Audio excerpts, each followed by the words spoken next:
We begin with Barack Obama's final stops on the way to the White House. As we come on the air tonight, the president-elect's train is pulling into Union Station in Washington. Chief White House correspondent Chuck Todd has been on board the Obama train. He's in Baltimore now with more. Hello, Chuck. Good evening, Lester. Well, battling frigid temperatures today, some 50,000 people saw Barack Obama off during this three-city tour that began in Philadelphia. It's all part of a three-day inaugural countdown of sorts to Inauguration Day itself.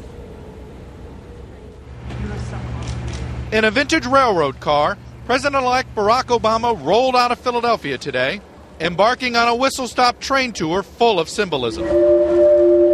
In a send-off at Philadelphia's historic 30th Street station, Obama previewed what could be some of the themes he'll deliver in Tuesday's inaugural address.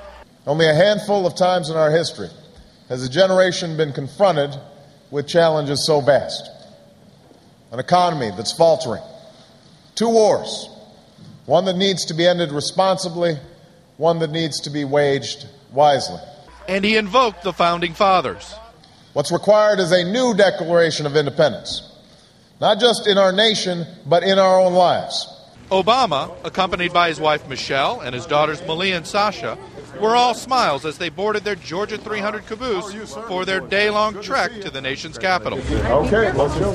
Yeah, don't fall through. That would really mess up our whole inauguration.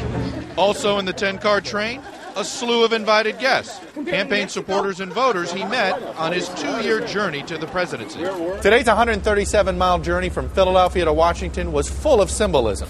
Embracing this moment in history, President-elect Obama took a page from Lincoln, trying to rally a nation economically on the mend. Rolling past thousands of frigid onlookers who lined the tracks in tiny Claymont, Delaware, and on to Wilmington, where he picked up his running mate, Joe Biden. Amtrak's #1 commuter, Vice President-elect Joe Biden. The incoming vice president attempted to warm up a crowd of well-wishers. Sometimes, just sometimes, it's hard to believe that we'll see the spring again.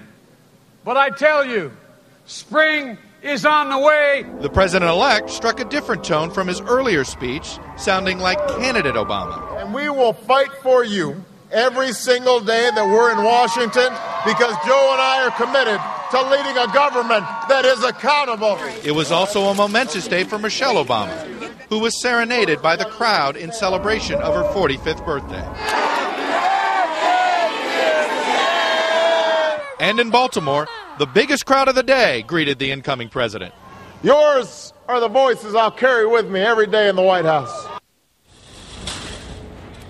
A significant political development today, actually. Barack Obama finally made a decision about what to do with that 13 million strong email list. There had been a debate about whether to hand it over to the Democratic National Committee officially or not. It looks like they are going to do that, which is a big development for anybody running for office as a Democrat. They now are going to be able to get their hands on those Obama supporters. Lester? All right, Chuck Todd. Chuck, thanks much.